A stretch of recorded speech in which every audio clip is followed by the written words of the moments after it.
Assalamualaikum warahmatullahi wabarakatuh. Nama saya Muhammad Tirta Rizky dari Biologi 1 semester 6 UIN Sumatera Utara. Di sini saya akan memaparkan mengenai sistem integumen yang merupakan salah satu materi dari mata kuliah Anatomi Fisiologi Manusia. Yang pertama saya akan menjelaskan mengenai pengertian sistem integumen. Jadi sistem integumen merupakan suatu organ yang membedakan, memisahkan, dan melindungi organ-organ dalam tubuh manusia terhadap dunia luar atau lingkungan sekitarnya.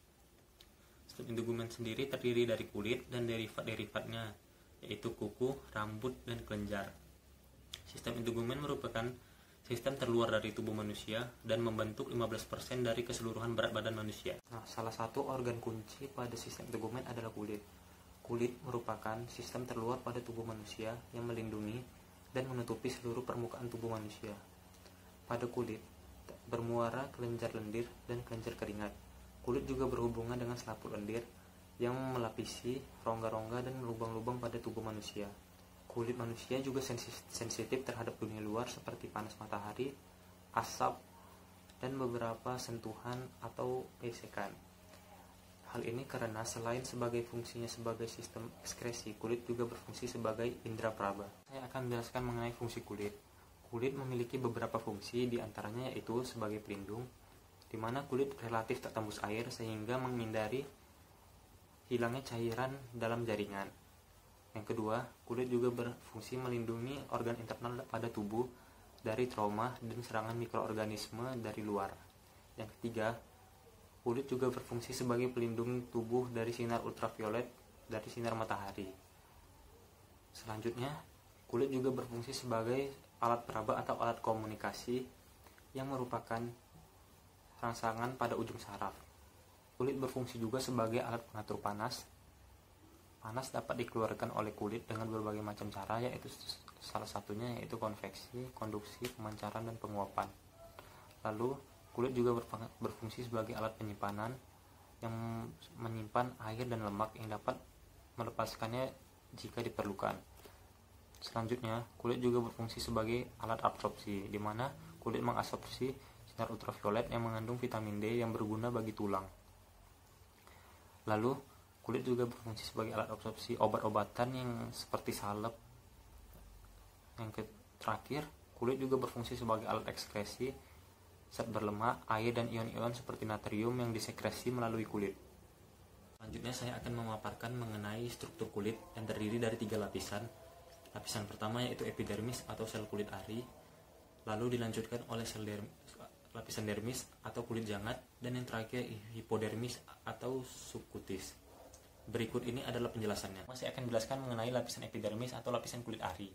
Lapisan epidermis merupakan lapisan terluar pada kulit manusia yang terdiri dari sel-sel epitelial mati yang terus-menerus berganti dan jatuh. Sel-sel baru terus-menerus mendorong ke atas sehingga sel-sel yang lama yang hilang di atas tergantikan. Pada bagian dalam sel epidermis terdapat sel-sel berbentuk kubus dan cepat berkembang dan hidup. Sedangkan pada bagian luar lapisan epidermis terdapat sel-sel yang gepeng dan mati.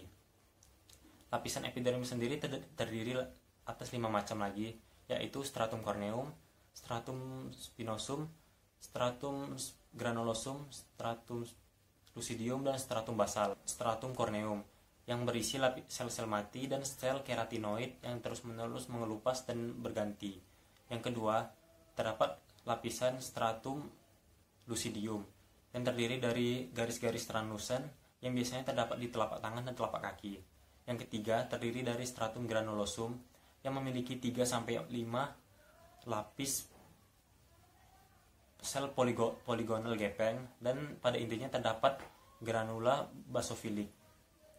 Yang keempat, terdapat stratum spinosum yang memiliki bentuk berduri karena desmosomnya menghubungkan sel-sel yang berdekatan.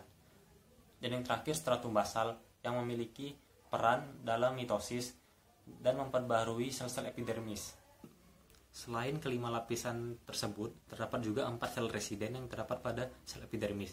Yang pertama ada sel melanosit yang menghasilkan pigmen melanin yang membentuk warna pada tubuh manusia dan menentukan ras pada manusia, yang terdiri dari 4 warna yaitu merah, kuning, coklat, dan hitam. Dan pigmen melanin terbentuk dari proses biokimia yang kompleks. Yang kedua merupakan sel keratinosit yang membentuk keratin dan merupakan sel terbanyak pada sel epidermis. Sel keratin ini membentuk rambut dan kuku dan juga memiliki fungsi penting pada imunologis kulit. Dan yang ketiga dan keempat yaitu sel Langerhans dan sel Grensteen. Sel Langerhans dan sel Grensteen memiliki fungsi penting pada imunologis.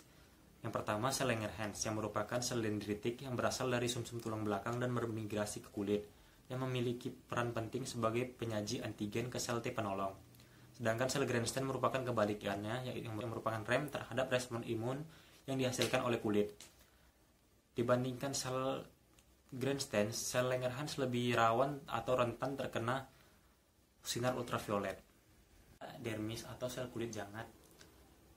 Jadi, dermis merupakan sel kedua pada sistem integumen dan merupakan lapisan terbesar dan bertanggung jawab atas kekuatan struktural pada kulit. Sel dermis ini sendiri terdiri dari serat-serat kolagen yang merupakan bagian dari jaringan ikat dan memiliki serat serabut retikular juga. Sehingga berbeda dengan epidermis, dermis memiliki sel-sel yang berserat. Pada dermis terdapat folikel rambut, kelenjar keringat dan kelenjar minyak, otot, saraf, dan pembuluh darah. Arteri, vena, kapiler, dan limfatik kulit juga terdapat pada lapisan dermis ini. Lapisan dermis ini terdiri dari dua macam, yaitu lapisan papilar dan lapisan retikular. Lapisan papilar sendiri terdiri dari rabung dan papil yang menonjol ke dalam lapisan epidermis dan terdiri dari serat-serat kolagen yang fleksibel dan elastis. Sedangkan lapisan retikular terdiri dari jalinan serat-serat kasar dan padat. Yang terakhir adalah lapisan hipodermis atau jaringan adiposa yang mencakup sel-sel penyimpanan lemak dan pembuluh darah. Bagian hipodermis ini merupakan bagian terdalam dari kulit dan berfungsi juga sebagai bantalan terhadap berbagai cedera dan mengatur panas dalam tubuh manusia. Selanjutnya adalah rambut. Rambut merupakan pelindung pada manusia yang dikaitkan sebagai struktur integumen. Rambut tersusun dari struktur silindris atau poros yang terbuat dari sel yang tumbuh dari organ kecil seperti kantung, yaitu folikel. Pada manusia mengandung papila dermal. Rambut mengandung protein sulfur yang disebut sebagai keratin. Keratin membentuk serat panjang sehingga menjadi sangat rapat dengan proses pengikatan melalui lintas kimia yang menghubungkan dengan protein lainnya. Setiap batang rambut terdiri dari 3 lapisan. Yang pertama ada kutikula, lalu korteks, dan medula. Berikut ini adalah gambar dari ketiga lapisan tersebut, beserta penjelasannya. Kutikula yaitu lapisan terluar yang tersusun atas sel-sel mati yang bersisik. Kutikula berfungsi untuk menjangkar batang rambut di folikel dan juga untuk melindungi serat interior. Kutikula sendiri dapat rusak akibat adanya bahan kimia, panas, cahaya, atau cedera mekanis. Selanjutnya, korteks, yang merupakan lapisan tengah yang berkeratinasi dan membentuk bagian utama batang rambut dan menentukan warna rambut karena mengandung beragam pigmen. Korteks membentuk sebagian besar batang rambut yang terbentuk menjadi serat panjang sekitar 100 nanometer. Dan terakhir adalah medula, yaitu bagian yang tersusun dari 2 atau sampai 3 lapis sel. Selanjutnya, fase pertumbuhan rambut yang terdiri dari 3, yaitu fase katagen, anagen, dan telogen.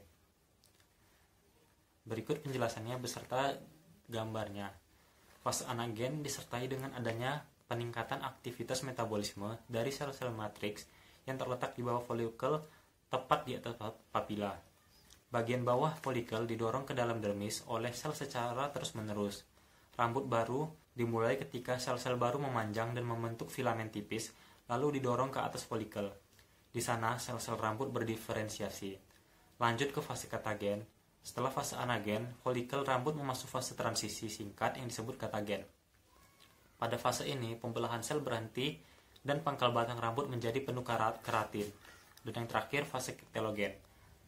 Setelah tahap transisi, folikel rambut mengalami periode istirahat di mana batang rambut berhenti, tumbuh sepenuhnya, dan bertahan di bagian atas dari kanal folikel dan menjadi rambut yang sesungguhnya. Adalah kelenjar. Kelenjar pada yang termasuk integumen terdiri dari 2, yaitu kelenjar sebasea atau kelenjar minyak dan kelenjar keringat yang terdiri dari apokrin dan ekrin. Kelenjar sebasea atau kelenjar minyak terdapat di seluruh permukaan kulit kecuali telapak tangan, telapak kaki, dan telapak kaki. Kelenjar ini tepat berada di bawah kulit dan berfungsi mengeluarkan minyak atau yang biasa disebut sebum. Kelenjar sebasea sendiri sering disebut sebagai kelenjar minyak dan terdapat pada lapisan dermis. Kelenjar ini memiliki berbagai fungsi, diantaranya mempertahankan keringat, menjaga keelastisan rambut, menjaga kelembapan kulit. Selanjutnya adalah kelenjar keringat yang terdiri dari dua macam, yaitu kelenjar ekrin dan apokrin. Berikut adalah penjelasan dan gambarnya.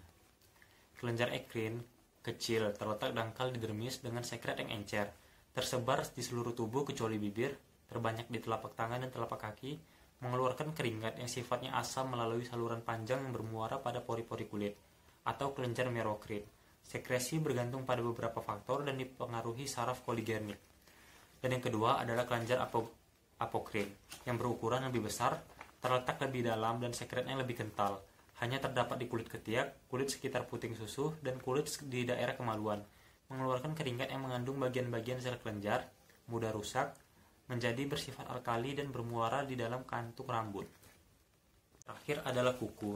Kuku merupakan kumpulan dari sel epidermis yang mati dan mengeras, dan tersusun oleh bahan yang disebut keratin, sama seperti bahan yang membentuk rambut. Pada bagian bawah kuku terdapat banyak pembuluh darah sehingga tampak warna kemerah-merahan pada kuku.